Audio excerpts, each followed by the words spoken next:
Our next speaker, Teri Bristol, serves as the Chief Operating Officer of the FAA's Air Traffic Organization.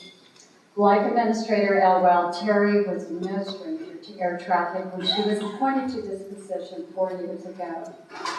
She has devoted a quarter of a century to various air traffic programs within the FAA.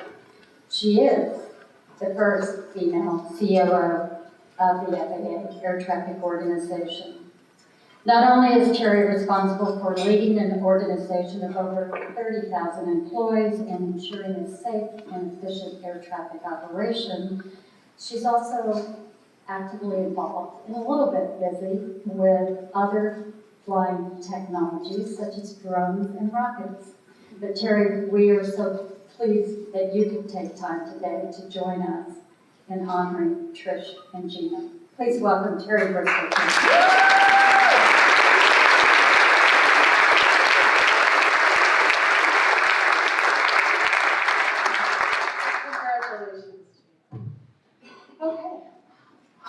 Wonderful to be here. Good afternoon to everyone.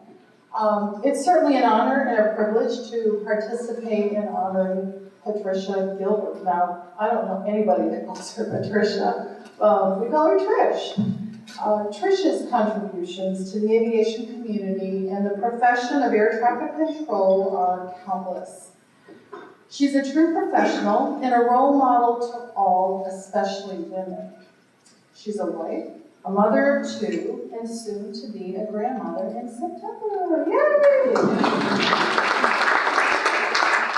And she's a union leader to approximately 20,000 aviation professionals in the private and the public sector.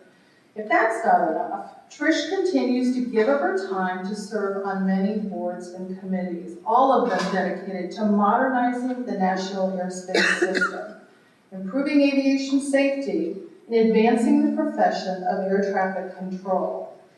Now, I understand that Trish began her career in 1988, and while many women in business strive to break the proverbial glass ceiling, Trish completely shattered it. Her accomplishments are in a profession that's only 16% female. That's right, 16%. She's elected by a predominantly male workforce, and Trish is an inspiration, certainly, to all women out there, demonstrating that perceived barriers can be overcome. Now, labor management relations have been up and down at the FAA, and certainly have been strained previous to Trish becoming the Executive Vice President of NATCA in 2009. I'm happy and proud to say that I've had the opportunity to work alongside Trish over these past several years on evolving labor management relations at the FAA.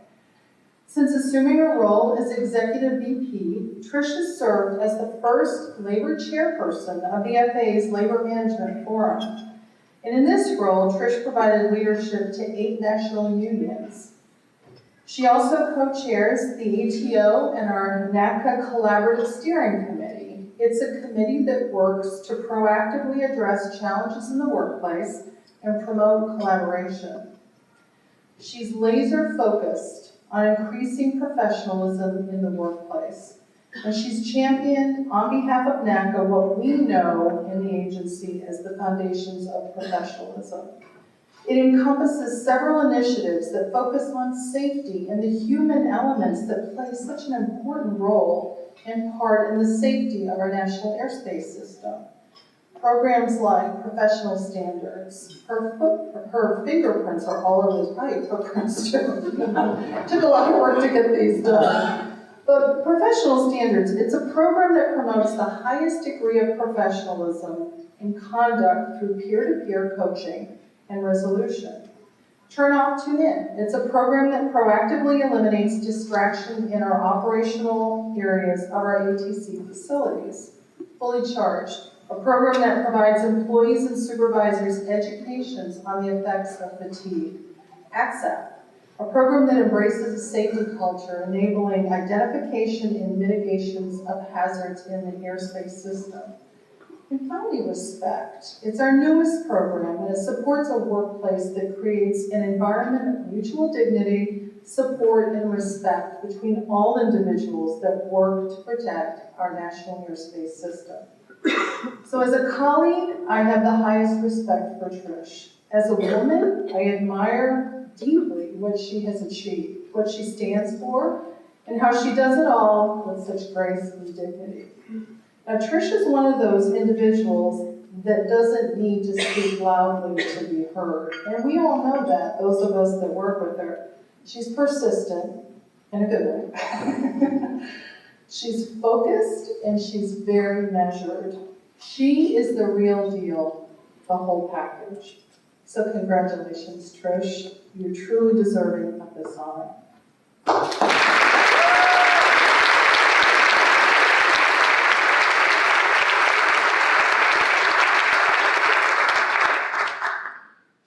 Next individual that will be coming up likes to say that air traffic control is the ultimate team sport, and I couldn't agree more.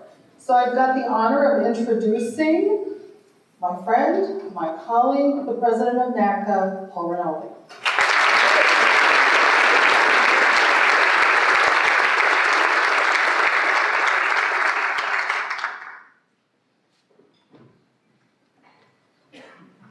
It is an incredible honor to be able to say a few words about my dear friend and my NATCA leadership partner, Trish Gilbert. I was told I was only going to be 5 minutes, and when they said 5 minutes, they told me 5 minutes, I said, is that like a congressional testimony, 5 minutes? Or is that like a low risk 5 minutes? Low risk 5 minutes can go on for like 25 minutes or so. So you're going to have to bear with me a little bit. In the NATCA world, we say Trish, and everybody knows who we're speaking about. It's kind of like Cher, Madonna, Adele. No second name is needed. You know exactly who we're speaking about. This distinction has been earned over the last 30 years with an impressive resume. 21 years as an air traffic controller at Houston Center, a very busy facility. 6 years as the leader, as the fabric of that building. She was a member of our original organizing committee back in the early 90s. She has served on many positions in the NATCA Charitable Foundation Committee. She's chaired our legislative committee and served for over 8 years. She's serving her 9th year as the executive vice president, and she's the first person to serve 3 terms. And I have no doubt that she will be reelected in July to serve a 4th term. She's known internationally, and she serves as the vice chair of the International Transport Workers Federation, ITF, the Air Traffic Control Services Committee. And she serves on the political committee of IFACA. She serves on the Aero Club Board of Governors, on the Drone Advisory Committee, on the AFL-CIO Political, Legislative, and Committee on Women's Workers. She serves on any job she can to elevate our profession. Over the last 9 years, she has helped lead and oversee NATCA's comprehensive efforts to build a successful collaboration relationship with the FAA, DOT, industry, AFL-CIO, members of Congress. This has resulted in excellent progress for our members' lives and enhancing the safety of the national airspace system. So something I want to tell you about Trish that you can't read in her bio. When she became EVP, Executive Vice President in 2009, she left Houston and came to Washington, D.C. And she was such a major activist in so many parts of that local that they immediately named an award after her, is the Houston Center Trish Gilbert Activism Award. When I left Dulles Tower in 2006, they threw on my headset, they scraped my name off the lock, and they changed the locks. You know, it's fitting to be in this room today to honor Trish Gilbert. Because for the last 20 plus years, she's been in this room at least, 2 weeks out of the year, putting on our, what we call Lobby Week, NATCA in Washington, where we bring 400 to 500 air traffic controllers to hit the hill and talk about our issues.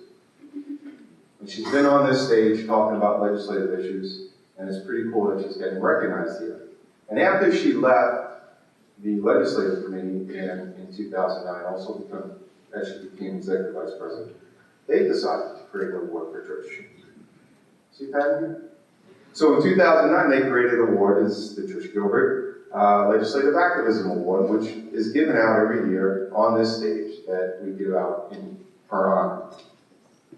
And the greatest award, which I saw my union say, yes, she deserves recognition, was in Philadelphia 2 weeks ago. When the Constitution, in our Constitution, it sets the pay for the president and the vice president. And they were talking about the pay. And the union body unanimously raised her pay to equal pay. You know, there's a lot of talk about equal pay for equal work. And my union took the first step and made sure it was equal pay for equal work. So that is where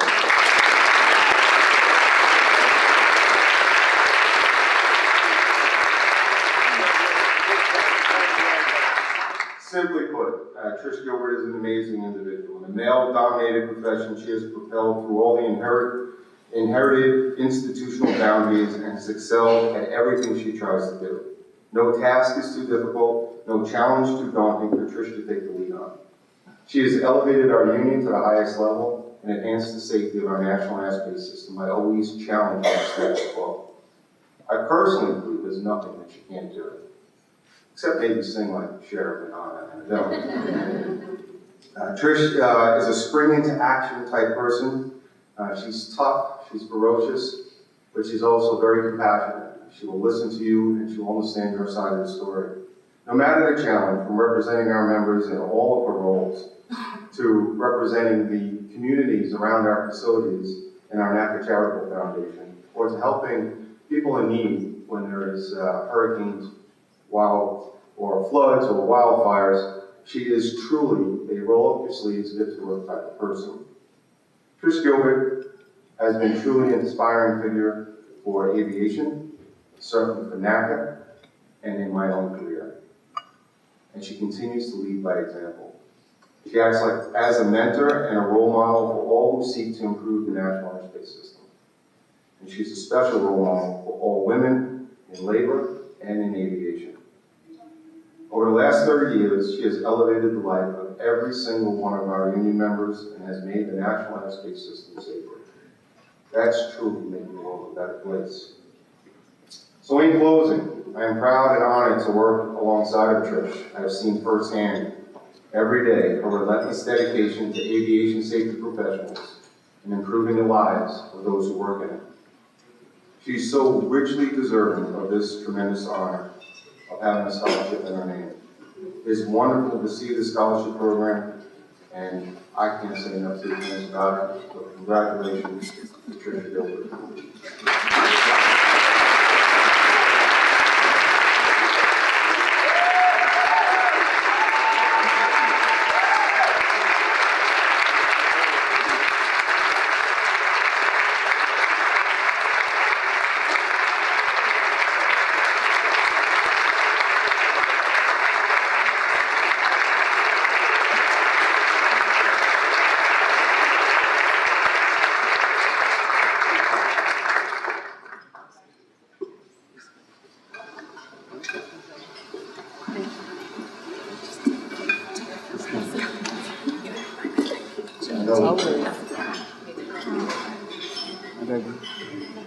So I'm guessing this is for when we're all done.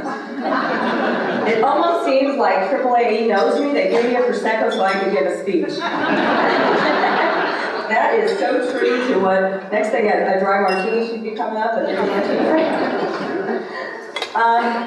Wow. It's amazing at 52 years old you can feel like a teenage and an insecure teenage girl, because that's exactly how I feel. It is certainly outside my comfort zone to be recognized in this manner, and I'm truly honored. The kind words from Teri and Paul and everybody here, I can't say enough about what this means to me. I don't even think I can convey, this is one of those moments that you'll remember your entire lives. So thank you. Thank you for being here, supporting the AAAE scholarships for women in aviation. Thank you to AAAE for the amazing work they do on just about everything they touch. I don't know how you do it. Every conference you do, every event, it's incredible.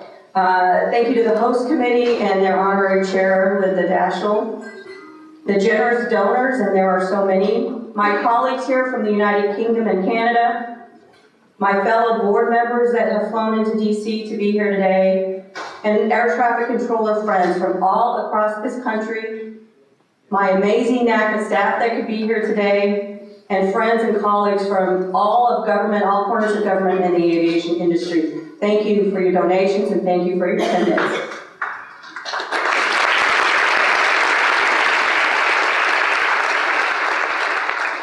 These scholarships will not only allow young women to embark on new opportunities that education can bring, but also introduces and encourages them to join an industry that is full of so many possibilities.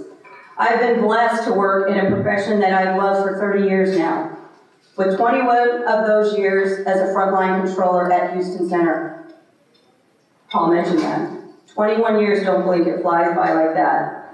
As a young girl of 22, I entered Houston Center as an air traffic controller, and I remember thinking, don't pinch yourself. You might wake up and you might find yourself doing something else. And those that are air traffic controllers know in the room that it really is not outside the realm of possibility to actually find yourself doing something else. As is today, as was back then, only about 50% of those hired become fully certified air traffic controllers. And while serving as an air traffic controller, a profession I feel so blessed to have found, I got very active in NATCA in the many roles Paul mentioned, both elected and appointed, and I was doing it to find ways to be an advocate for the men and women that serve this country and keep our system safe. In 2009, I was elected NATCA's Executive Vice President, and I humbly represent 20,000 men and women that do amazing work every minute of every day to keep the system safe. By honoring me, you are honoring NATCA. I am so proud of NATCA, the professions that we represent, the safety policies and initiatives we partner on, the technology that we test and deploy, the public we serve and keep safe, and the role we play in this economic engine that is our national airspace system. Last week, NATCA sponsored, and I co-chaired with my friend Vanessa up front, the Professional Women Controllers Annual Conference. At that conference, speaker after speaker described the very real barriers to recruitment and hiring of women in the aviation industry. It certainly reminded me, while culturally at the FAA, we have made great progress.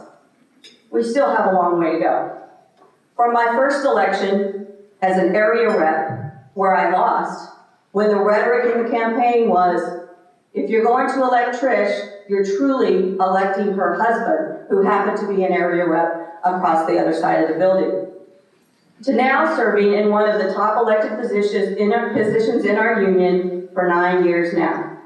Definitely we have made progress as a union and as a workforce, and just as Paul mentioned 2 weeks ago, they equal my pay to Paul's, equal pay for equal work. However, when I was hired in 1988, there were 16% women in air traffic control. And here we are in 2018, there is 16.6 women in air traffic control. So clearly, we have a lot of work to do. And it's a global issue. Our colleagues down here is kind of gloating a little bit. At the UK, they're 21%, and NATCA, it's 19%.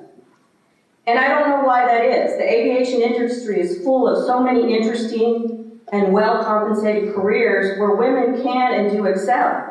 The amazing women here today each have demonstrated significant contributions to their organizations and to the aviation industry. These AAAE scholarships demonstrate our commitment to seeing more women work in our beloved aviation professions where they can unlock their potential and pursue their dreams and careers in aviation.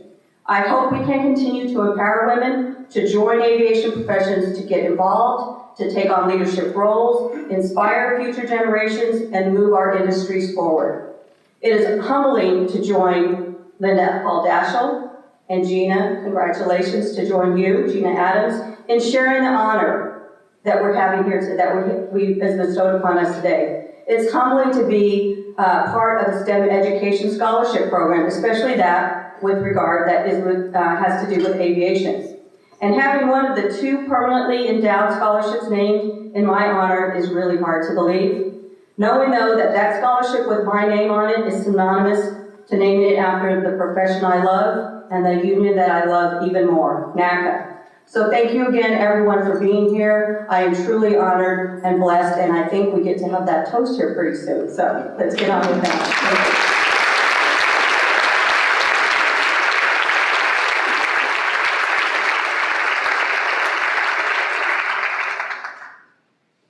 Trish, thank you. Gina, thank you. Everyone in the room, thank you very, very much for being here. We're incredibly grateful for your support. This started as an idea a little over 2 years ago as a result of the efforts of Linda Daschle and Martin Anderson, some of the other folks that you mentioned, all of you in the room here today. We will have now raised $640,000 in just a little over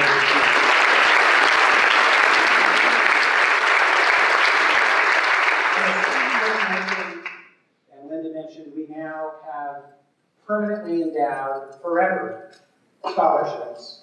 We have a general Women in Aviation scholarship that we were able to do in 2016. In 2017 and this year in 2018, 2 Women in Aviation scholarships, a general one and one in the name of Linda Daschle. For 2019 and forevermore, at least 4 annual Women in Aviation scholarships, a general one, a Linda Hall Daschle one, a Trish Gilbert scholarship, and a Gina Adams scholarship. Thank you all very much.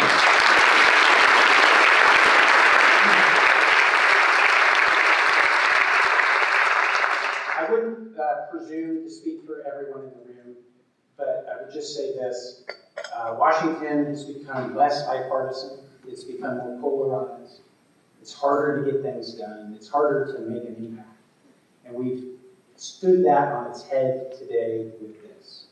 And whether it's 10 years from now, or 20 years from now, or 50 years from now, women seeking to join this incredible aviation industry will be able to look up the careers of Linda Daschle and Trish Gilbert and Gina Adams for inspiration.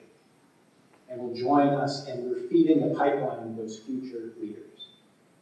So I wanted to say thank you to everyone. And if you would raise your glass, and let's say congratulations to Trish, to Gina, and frankly to all of us in the room. Congratulations. Cheers.